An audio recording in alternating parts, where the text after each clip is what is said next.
أعوذ بالله من الشيطان الرجيم بسم الله الرحمن الرحيم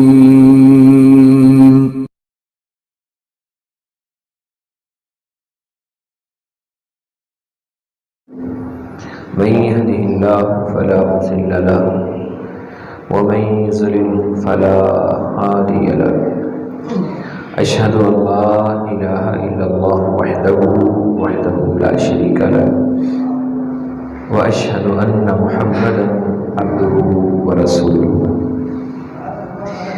اللهم صل على محمد وعلى آل محمد كما صليت على إبراهيم وعلى آل إبراهيم إنك حميد مجيد اللهم بارك على محمد وعلى آل محمد كما باركت على إبراهيم وعلى آل إبراهيم إنك حميد مجيد أما بعد فأعوذ بالله من الشيطان الرجيم بسم الله الرحمن الرحيم يا أيها الناس اتقوا ربكم الذي خلقكم من نفس واحدة وخلق منها زوجها وبث منهما رجالا كثيرا ونساء واتقوا الله الذي تساءلون به والأرحام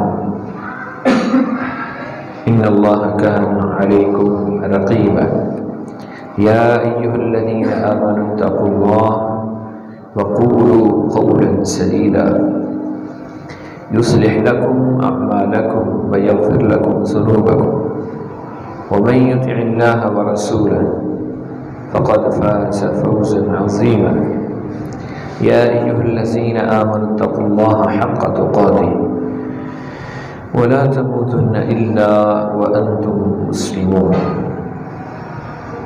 أما بعد فإن خير الحديث كتاب الله وخير الهدي هدي محمد صلى الله عليه وسلم وشر الأمور محدثاتها وكل محدثة بدعة وكل بدعة ضلالة وكل ضلالة في النار أعوذ بالله السميع العليم من الشيطان الرجيم بسم الله الرحمن الرحيم وأنكحوا الأيام منكم والصالحين من عبادكم وإمائكم إن يكونوا فقراء يغنيهم الله من فضله والله واسع عليم رب اشرح لي صدري ويسر لي أمري واحلل عقدة من لساني يفقهوا قولي سبحانك لا علم لنا إلا ما علمتنا إنك أنت العليم الحكيم اللہ رب العزت نے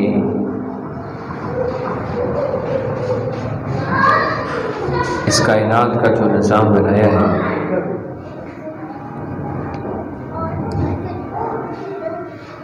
اس کا آغاز ایک خاندان سے کیا ہے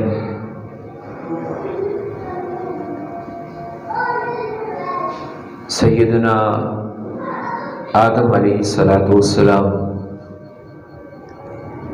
اور سیدہ حوا علیہ السلام، ان سے اس نظام کا آغاز کیا ہے اور ان سے آگے اللہ رب العزت نے اپنی زمین کے اوپر انسانوں کا ایک لاتعداد سلسلہ، اور یہ سلسلہ قیامت تک چلے گا۔ یاد رکھیے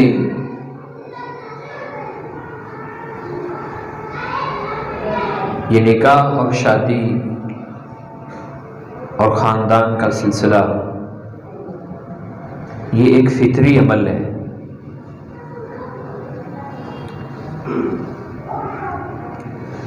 آپ حیران ہوں گے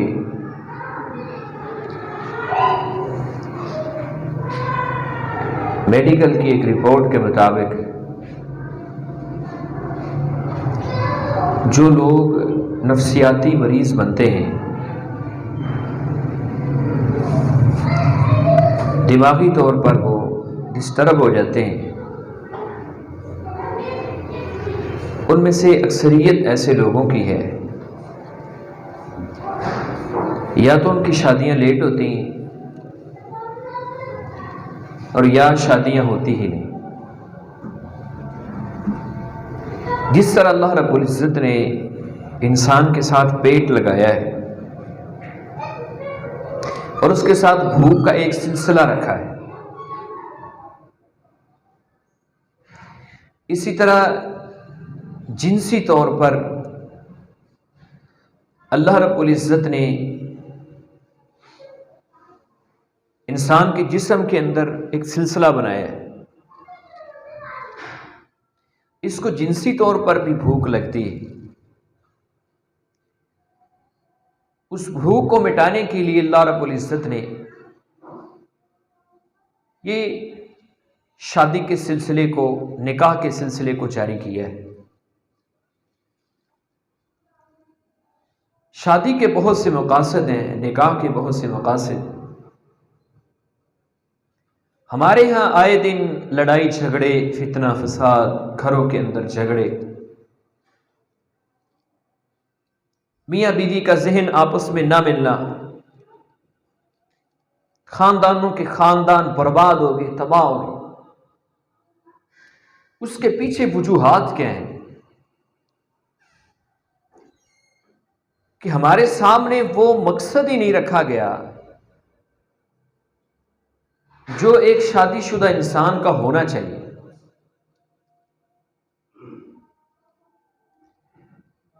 شادی کے اللہ رب العزت نے، رسول اللہ صلی اللہ علیہ وسلم نے کچھ مقاصد بیان کی۔ ایک مسلمان اور مومن کے دل کے اندر، دماغ کے اندر یہ نیت اور ان مقاصد کو پورا کرنا، یہ اس کے سامنے ہونا چاہیے۔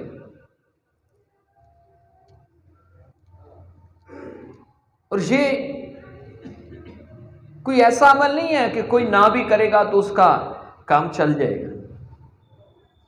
اللہ رب العزت کا آرڈر ہے، اللہ رب العزت کا حکم ہے۔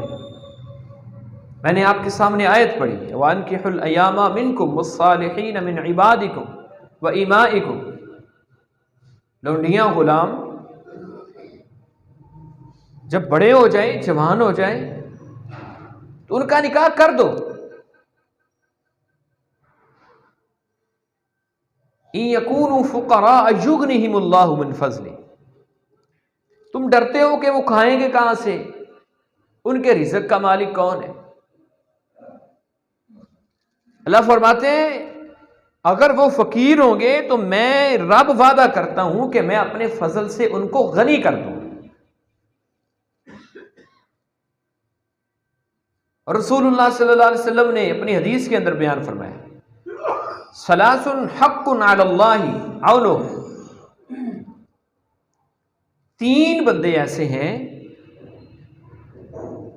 جن کی مدد کرنا، نصرت کرنا اللہ کے ذمے ہے۔ اللہ ان تین بندوں کی ضرور مدد کرتے ہیں، اللہ ان تین بندوں کی ضرور نصرت کرتے ہیں۔ ان میں سے پہلا بندہ، اللہ کے رسول فرماتے ہیں المجاہد فی سبیل اللہ، جو اللہ کے راستے میں نکلا ہے جہاد کے لیے، دشمن سے ٹکرانے کے لیے، اسلام کی سربلندی کے لیے، اعلاء کلمت اللہ کے لیے، جو گھر سے نکلا ہے اپنی جان کو ہتھیلی کے اوپر رکھ کر، اس بندے کی مدد کرنا نبی علیہ السلام فرماتے ہیں اللہ رب العزت کے ذمے۔ اور دوسرا وہ بندہ جو وہ غلام ہے جو اپنے مالک سے مکاتبت کر لیتا ہے کہ میں آپ کو اتنے پیسے دے دوں گا، آپ مجھے آزاد کر دیں گے۔ یہ مکاتبت کرنے والا بندہ فرمایا اس کی بھی مدد کرنا اللہ رب العزت نے اپنے ذمے لے لی۔ اور تیسرا وہ بندہ جو فتنوں سے بچنے کے لیے، گناہ سے بچنے کے لیے نکاح کرنے کی کوشش کرتا ہے، ان کی مدد کرنا، ان کی نصرت کرنا اللہ احکم الحاکمین نے اپنے ذمے لیا ہے۔ رسول اللہ صلی اللہ علیہ وسلم کی حدیث ہے۔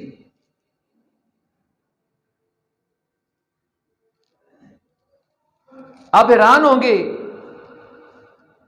سابقہ کچھ سالوں سے ایک رپورٹ پیش کی گئی کہ ہمارے ملک پاکستان کے اندر 1 کروڑ ایسی بچیاں بیٹھی ہوئی ہیں جوان،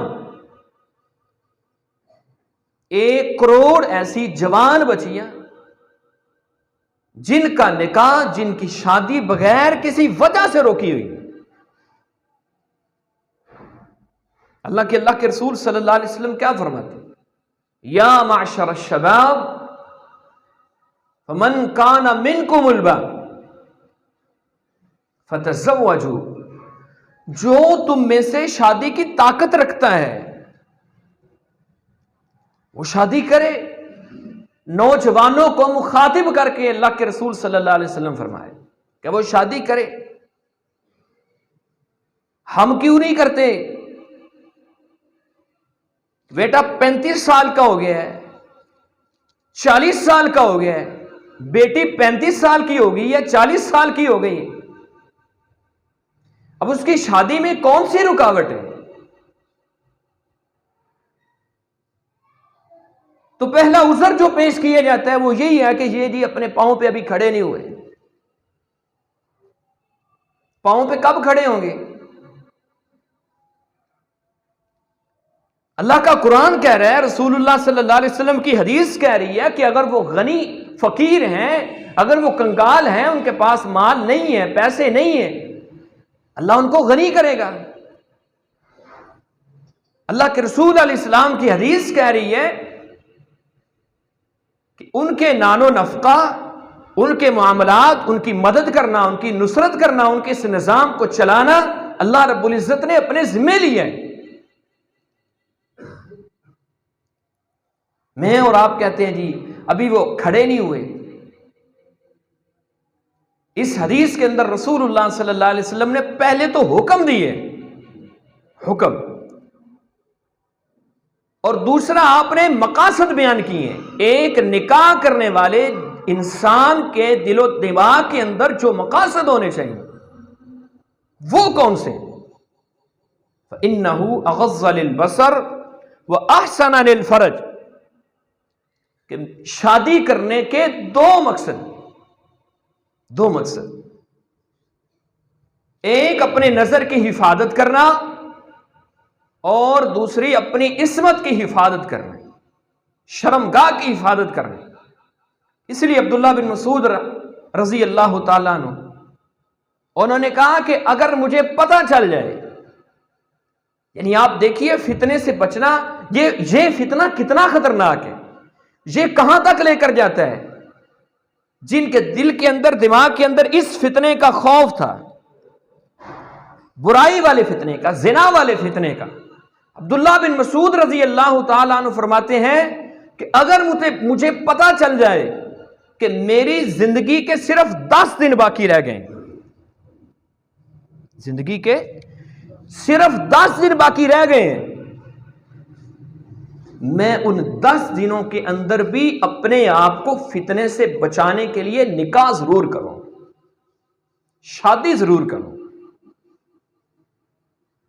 کیونکہ اللہ رب العزت نے ہر انسان کے اندر یہ فطری طور پر یہ عمل رکھا ہے۔ جب انسان فطرت سے ہٹتا ہے، رہبانیت اختیار کرتا ہے، جس کا اسلام کے ساتھ تعلق ہی کوئی نہیں ہے، اسلام کے ساتھ کوئی واسطہ ہی نہیں ہے، پھر ہم دیکھتے ہیں کہ اپنے معاشرے کے اندر لاکھوں ایسے لوگ جنہوں دین کے نام پر فراڈ کیا، اس سنت سے اعراض کیا، اس سنت سے ہٹنے کی کوشش کی، پھر لاکھوں نہیں کروڑوں بچیاں ان کے ظلم کا شکار ہوئی، اور پھر پتہ چل رہا ہے جی یہ تو دیندار ہے ہی نہیں، اس کو تو کلمہ بھی نہیں آتا۔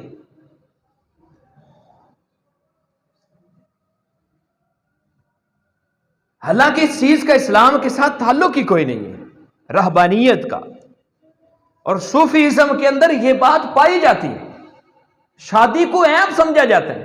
رسول اللہ صلی اللہ علیہ وسلم کے سامنے 3 شخص آنے والے، نماز کا اہتمام کرنے والا، رات کی نماز کا، روزے کا اہتمام کرنے والا، ساری زندگی روزے کا اہتمام کرنے والا، شادی نہ کرنے کا عزم کرنے والا۔ اللہ کے رسول صلی اللہ علیہ وسلم نے ان تینوں کے بارے میں کیا فرمایا کہ جو شادی نہیں کرتا، نکاح نہیں کرتا، فمن رغب عن سنتی فلیس منی، اس کا میرے ساتھ تعلق ہی کوئی نہیں۔ فتنہ، یہ فتنہ ہے، نظر کا فتنہ، شرمگاہ کا فتنہ، یہ انتہائی خطرناک فتنہ ہے۔ اس لیے اللہ رب العزت نے اپنے قرآن مجید کے اندر اس فتنے سے خبردار کی ہے، مومن مردوں کو، مومن عورتوں کو حکم دی ہے، قل للمؤمنین یغضوا من ابصارہم ویحفظوا فروجہم۔ مومنوں کے لیے، ان کے لیے یہ حکم ہے، ان کے لیے اوپر یہ فرض ہے، وہ اپنی نظروں کو جھکا کر چلیں۔ وَيَحْفَظُوا فُرُوجَهُمْ، اپنی شرمگاہوں کی حفاظتیں کریں۔ مومن مردوں کے لیے الگ حکم، وَقُلْ لِلْمُؤْمِنَاتِ يَغْضُضْنَ مِنْ أَبْصَارِهِنَّ وَيَحْفَظْنَ فُرُوجَهُنَّ، عورتوں کے لیے الگ حکم دیا گیا ہے کہ جس طرح مرد کے لیے جائز نہیں ہے کہ وہ کسی غیر محرم عورت کی طرف نظر اٹھا کر دیکھے، کسی غیر محرم عورت کی طرف دیکھے، اسی طرح عورت کو بھی یہ حکم دیا گیا ہے کہ اس کے لیے یہ جائز نہیں ہے کہ وہ بازار میں چلتے ہوئے چاروں طرف اپنی نظر کو پھیلائے ہوئے ہر مرد کی طرف دیکھیں، ہر گزرنے والے مرد کی طرف اس کی نظر جائے۔ منع کی ہے اللہ رب العزت کے قرآن نے، کیوں؟ ان السمع والبصر والفؤاد، یہ 3 چیزوں کے بارے میں اللہ رب العزت نے قرآن مجید کے اندر اس بات کا اعلان کیوں کیا ہے کہ ان 3 چیزوں کے بارے میں قیامت والے دن کل اولئک کان عنہ مسئولا، قیامت والے دن اسپیشلی ان کے بارے میں سوال کیا جائے، تمہارے دل کے بارے میں، ان السمع، تمہاری سماعت کے بارے میں، کانوں کے بارے میں، والبصر، تمہاری آنکھوں کے بارے میں سوال کیا جائے، تمہارے دل کے بارے میں تم سے سوال کیا جائے گا۔ کیوں؟ وجہ کیا ہے؟ پورے فتنے کی جڑ، زنا کے اس پورے فتنے کی جڑ یہ آنکھ ہے،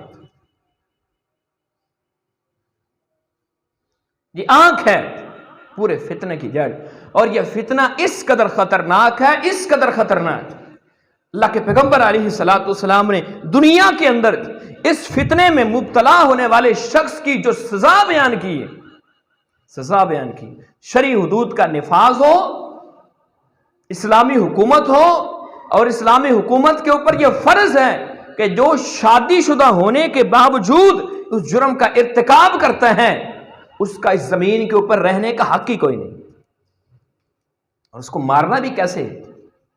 یہ نہیں ہے کہ ایک ہی جھٹکے کے اندر اس کی گردن کو تن سے جدا کر دینا۔ وہ اسلام جو جانور کے ساتھ اس قدر احسان کا اہتمام کرتا ہے، فرمایا جب تم قربانی کے جانور کو ذبح کر لو تو اپنی چھریوں کو اچھی طرح تیز کر لو۔ کیوں؟ کہ جانور کو بار بار نہیں مارنا ہے، ایک ہی جھٹکے کے اندر اس کی تکلیف ختم ہو جائے۔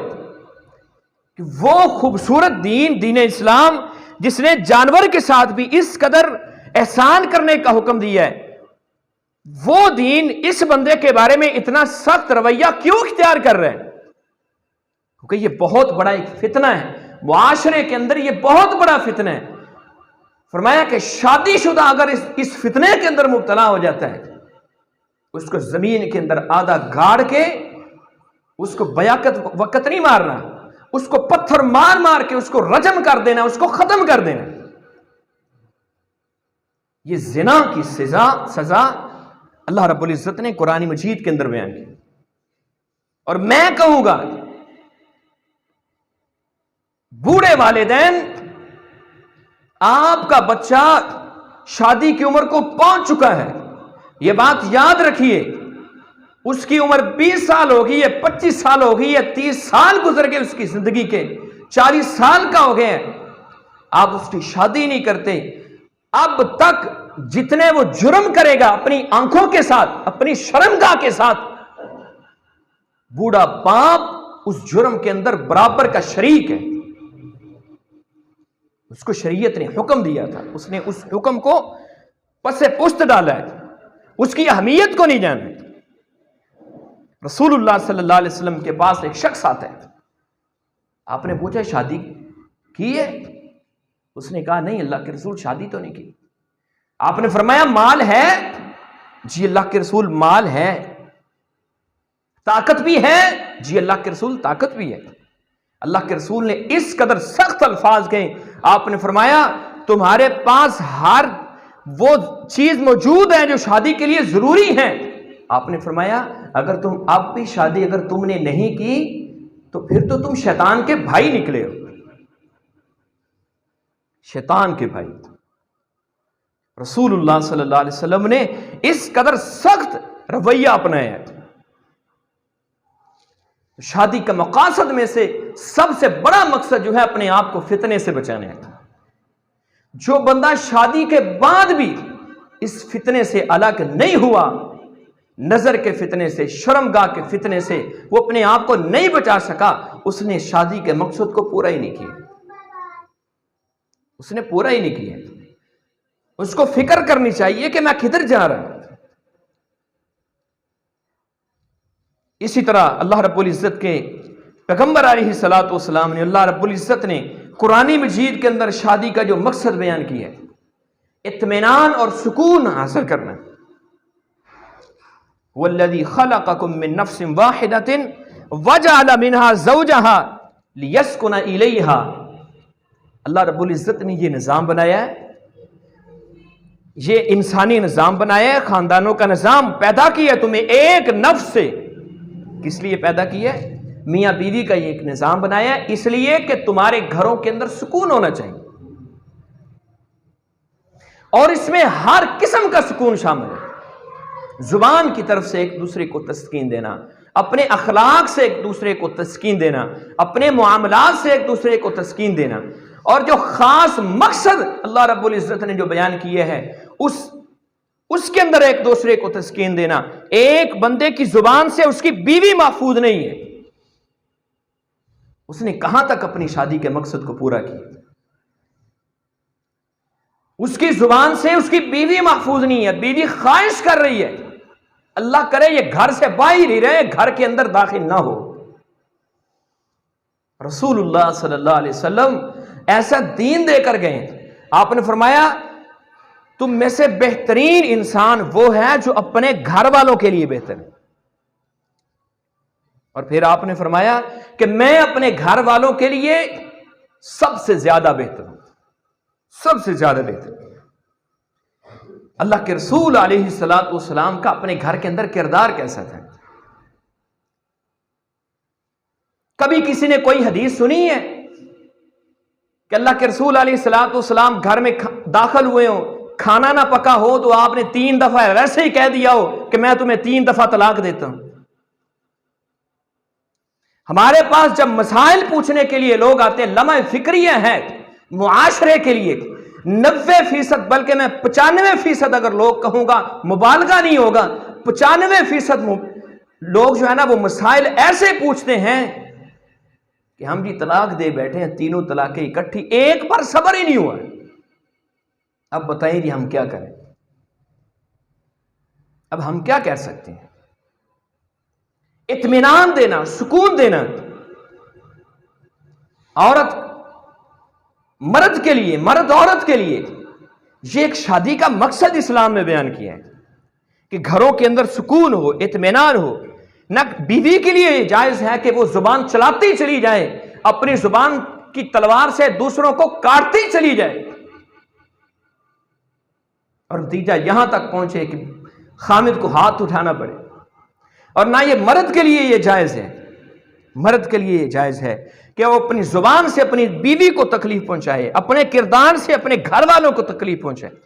جس نے یہ مقصد پورا نہیں کیا، ہمارے ہاں یہ ایک بہت بڑا عالمی ہے کہ باہر تو حضرت صاحب مسکرا کے باتیں کر رہے ہیں، مسکرا کے باتیں کر رہے ہیں، ہنس کے باتیں کر رہے ہیں.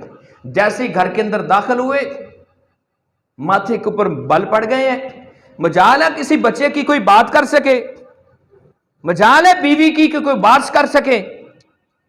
سوال ہی پیدا نہیں ہوتا کہ میں گھر کا سربراہ ہوں، میرے سامنے کوئی پر کیسے مار سکتا ہے؟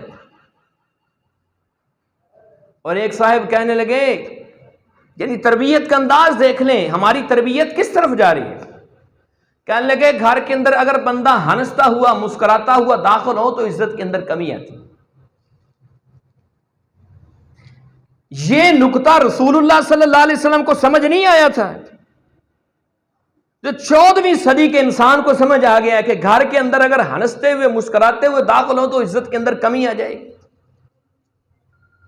خامد کا کردار ایسا ہونا چاہیے، اس کو اس کی بیوی کو اس قدر اطمینان اور سکون حاصل ہونا چاہیے اپنے خامد کی طرف سے کہ بیوی انتظار کرے کہ میرا خامد کب گھر کے اندر داخل، کب گھر کے اندر داخل۔ آپ صحابیات کی طرف تو دیکھیں، امہات المؤمنین رسول اللہ صلی اللہ علیہ وسلم کی ازواج مطہرات کی طرف تو دیکھیں، بیویوں کی طرف تو دیکھیں کہ ان کی حالت کیا تھی۔ آپ کی بیوی گھر کے اندر اگر آپ کا انتظار کرتی ہے کہ میرا خامد کام کاج سے فارغ ہو کر جلدی گھر کے اندر آ جائے تاکہ مجھے اطمینان ملے، سکون ملے، تو مبارک ہو کہ میں نے اپنے مقصد کو جو شادی کے لیے، جس مقصد کے لیے شادی کی تھی، اس کو پا لیا ہے۔ اور اگر نہیں تو پھر مجھے اور آپ کو فکر کرنی چاہیے۔ نماز کے ساتھ، روزے کے ساتھ، حج کے ساتھ، عبادت کے ساتھ یہ معاملات انتہائی ضروری ہیں، انتہائی ضروری ہیں۔ ایک دوسرے کو اطمینان دینا، ایک دوسرے کو سکون دینا۔ دین اسلام نے اگلا مقصد جو بیان کی ہے، ایک شادی شدہ انسان کے اندر، ایک نکاح کرنے والے شخص کے سامنے جو مقصد ہونا چاہیے، وہ مقصد یہ ہے کہ ہم نے اپنی نسل کی حفاظت کرنی ہے۔ اللہ رب العزت ہمیں اولاد دے گا، پھر ہم نے ان کی اچھی تربیت کرنی ہے، ہم نے معاشرے کو ایک اچھا اور سلجھا ہوا انسان دینا ہے، اچھا اور سلجھا ہوا مسلمان دینا ہے۔ یہ ایک مقصد ہونا چاہیے۔ رسول اللہ صلی اللہ علیہ وسلم نے کیا فرمایا؟ آپ نے فرمایا جب تم شادی کرنے لگو تو دیکھو جس عورت سے شادی کرنے والے ہو اس کے اندر دو خوبیوں کا خاص اہتمام کرنا ہے۔ ایک وہ عورت جس خاندان کے اندر جو عورت زیادہ بچے جننے والی ہے، اور دوسری جو اپنے خامد کے ساتھ محبت کرنے والی، اس کے خاندان سے پتہ چل جاتا ہے۔ یہ حکم دیا رسول اللہ صلی اللہ علیہ وسلم نے۔ اور اپنی نسل کی حفاظت کر جانا، معاشرے کو اچھا انسان دے جانا۔ ہم نے معاشرے کے اندر تو ایک اچھے انسان پیدا کرنے ہی کرنے ہیں، لیکن زندگی اور موت کا معاملہ ہر انسان کے ساتھ ہے۔ میں نے بھی اللہ کے دربار کے اندر جانا ہے، آپ نے بھی جانا ہے، قبر کے اندر میں نے بھی جانا ہے، آپ نے بھی جانا ہے۔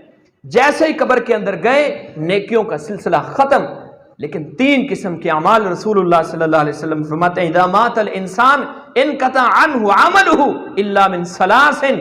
3 اعمال ایسے ہیں، یہ قبر کے اندر چلا گیا ہے، اس کی نیکیوں کے سلسلے ختم ہو گئے ہیں، لیکن 3 قسم کے سلسلے ابھی بھی اس کے جاری ہیں۔ یہ نیکیوں کا ایسا درخت لگا گیا ہے، لوگ اس سے فائدہ اٹھا رہے ہیں، اس کو اجر پہنچ رہا ہے۔ وہ 3 کون سے چیزیں اللہ کے رسول علیہ السلام نے بتائی؟ فرمایا صدقہ جاریہ، کوئی ایسا عمل کر گیا، کوئی ایسی نیکی کر گیا جس سے لوگ فائدہ اٹھا رہے ہیں، او علم ينتفع به، ایسا علم معاشرے کو دے گیا لوگ فائدہ اٹھا رہے ہیں، او ولد صالح يدعو له، معاشرے کو ایک نیک انسان دے گیا ہے، معاشرے کو ایک اچھی اولاد دے گیا ہے، ایک اچھا بچہ دے گیا ہے، ایک اچھی بچی دے گیا ہے، وہ نمازیں پڑھتے ہیں، وہ روزے رکھتے ہیں، وہ نیکیاں کرتے ہیں، ان کا معاشرے کے اندر ایک مقام ہے، وہ اچھے اخلاق والے ہیں، پھر وہ کیا کریں گے؟ والد صالح، نیک اولاد، یدعو لہ، وہ اس کے لیے دعا کرے گی۔ اور رسول اللہ صلی اللہ علیہ وسلم نے فرمایا جنت کے اندر ایک شخص کا درجہ بلند ہوتا ہے، اور وہ پوچھتا ہے یا اللہ نیکیوں کے تو سارے سلسلے ہی ختم، اب یہ درجہ کیوں بلند ہوا ہے؟ اب مجھے مقام کی بلندی کیوں ملی ہے؟ نبی علیہ السلام فرماتے ہیں اس کو بتایا جاتا ہے کہ آج تیرے بچے نے تیرے لیے مغفرت کی دعا کی۔ مبارکباد کے مستحق ہیں وہ لوگ، مبارکباد کے مستحق ہیں وہ لوگ جنہوں نے اپنی اولادوں کو اس طرف لگا دیا، وہ نمازوں کے اندر وہ دعاؤں کا خاص اہتمام کرتے ہیں، تو اپنے والدین کے لیے دعائیں کر رہے ہیں۔ تو یہ وہ شادی کے مقاصد ہیں جن کو جب تک ان شادی کے مقاصد کو پورا نہیں کیا جاتا اس وقت تک معاشرے کے اندر فتنہ فساد، ہر گھر کے اندر لڑائی جھگڑے سب کچھ ہوتا ہے، سب کچھ ہوتا ہے۔ سب سے پہلا مقصد فتنے سے بچنا، اپنے آپ کو فتنے سے بچانا۔ تو شادی کے بعد بھی اپنے آپ کو فتنے سے نہیں بچا سکا، زنا کے فتنے سے، نظر کے فتنے سے، عورتوں کے ساتھ ناجائز تعلقات کے فتنے سے جو نہیں بچا سکا، اس نے اپنے شادی کو مقصد کو پورا ہی نہیں کیا۔ اور دوسرا مقصد اپنے گھروں کے اندر اطمینان پیدا کرنا، سکون پیدا کرنا۔ اور تیسرا مقصد معاشرے کو اچھے افراد دینا، معاشرے کو اچھے انسان دینا۔ اللہ رب العزت ہمیں معاشرے کے اندر ایک اچھا انسان بن کے رہنے کی توفیق عطا فرمائے۔ اللہ ہماری زندگیوں کو اسلام کے مطابق ڈھال دے۔ وآخر دعوانا الحمدللہ رب العالمین۔